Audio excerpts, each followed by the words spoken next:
ಅಕ್ಕ, ಪ್ರತಿದಿನ ನಾನು ಶಾಂತಾತ್ಮ ಅಂತ ಹೇಳುವೆನು. ಆದರೆ ಇದು ಕೇವಲ ಮಾತುಗಳಲ್ಲಿ ಹೇಳಿದಂತೆ ಆಗುತ್ತಿದೆ. ನಿಜವಾದ ಶಾಂತಿ ಸಿಗುತ್ತಿಲ್ಲ. ನೀವು ಹೇಳಿದ್ದು ಬಹಳ ಸತ್ಯ. ನೀವು ಈ ಮಾತು ಭಾವದಿಂದ ಹೇಳಬೇಕು.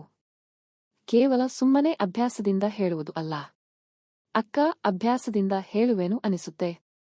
ಹೇಳುತ್ತಾ ಹೇಳುತ್ತಾ ಶಾಂತಿ ಸಿಗುತ್ತಾ ಇರುತ್ತೆ ಅಂತ ಅನ್ಕೊಂಡಿದ್ದೆ.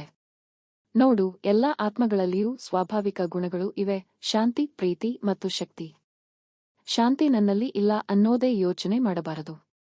ನಿನ್ನೊಳಗೆ ಶಾಂತಿ ಇದೆ. ಈಗ ನೀನು ಅದನ್ನು ನೆನಪಿಸಿಕೊಳ್ಳುತ್ತಾ ಇದ್ದೀಯಾ? ಅಕ್ಕ, ಹಾಗಾದ್ರೆ ನಾನು ಈಗಲೇ ಶಾಂತಾತ್ಮವೇ? ಹೌದು. ಈ ಆತ್ಮದ ಮೂಲ ಗುಣಗಳಲ್ಲೊಂದು ಶಾಂತಿ. ಅದನ್ನು ಯಾರೂ ನೀಡಬೇಕಾಗಿಲ್ಲ. ಅದು ಯಾವ ಸಂದರ್ಭದಲ್ಲಿಯೂ ಕಳೆದು ಹೋಗುವುದಿಲ್ಲ, ಏಕೆಂದರೆ ಅದು ನಿಜವಾದ ಸ್ವಭಾವ.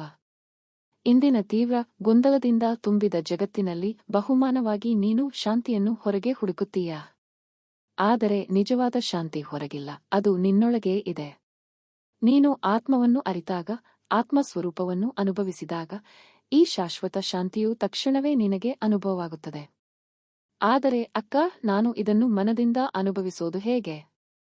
ದೃಷ್ಟಿಯನ್ನು ಸರಳಗೊಳಿಸು. ಕಣ್ಣು ಮುಚ್ಚು.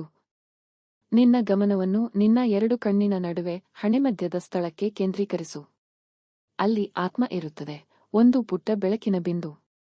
ನಿನ್ನೊಳಗಿನ ಆತ್ಮ ಶಾಂತವೂ ಶುದ್ಧವೂ ಆಗಿದೆ. ಅಕ್ಕ, ನಾನು ಯಾವ ದೃಢವಾಕ್ಯವನ್ನು ನಿರಂತರವಾಗಿ ಹೇಳಬೇಕು? ಈಗ ಬರುವ ಶಬ್ದವನ್ನು ನಿಧಾನವಾಗಿ ಮನದಲ್ಲಿ ಹೇಳು. ನಾನು ಆತ್ಮ, ಶಾಂತಿ ನನ್ನ ನಿಜವಾದ ಸ್ವಭಾವ.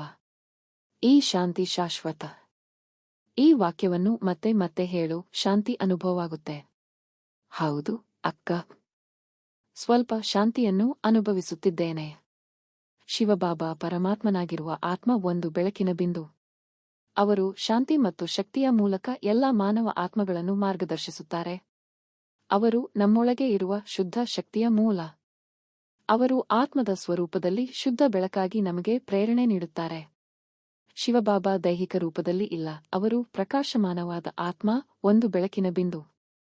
ಶಿವಬಾಬಾ ಪರಮಾತ್ಮ ನಮ್ಮ ಆತ್ಮವನ್ನು ಶಾಂತಿ ಮತ್ತು ಶಕ್ತಿಯಿಂದ ತುಂಬಿಸುತ್ತಾರೆ. ನೀವು ಏಕಾಂಗಿ ಅಲ್ಲ, ಶಿವಬಾಬಾ ಸದಾ ನಿಮ್ಮ ಜೊತೆಯಲ್ಲಿ ಇರುತ್ತಾರೆ. ಪ್ರತಿಯೊಂದು ಕ್ಷಣದಲ್ಲೂ ನಿಮಗೆ ನೆರವು ಮತ್ತು ಬೆಂಬಲ ನೀಡುತ್ತಾರೆ. ನೀವು ಎಲ್ಲಾ ಕಾರ್ಯಗಳನ್ನು ಅವರ ಜೊತೆಗೆ ಮಾಡುತ್ತೀರಿ. ಅಕ್ಕ, ನೀವು ಎಷ್ಟು ಸರಳವಾಗಿ ವಿವರಿಸಿದ್ದೀರಿ. ನನಗೆ ಈಗ ಅರ್ಥವಾಗಿದೆ. ಧನ್ಯವಾದ ಬಾಬಾ, ನನಗೆ ಜೀವನದ ನಿಜವಾದ ಮೌಲ್ಯಗಳನ್ನು ತಿಳಿಸಿದ್ದಕ್ಕಾಗಿ. ಪರಮಾತ್ಮನ ಸ್ಮರಣೆ ಮತ್ತು ಶಾಂತಿಯೇ ನಿಜವಾದ ಸಂಪತ್ತು.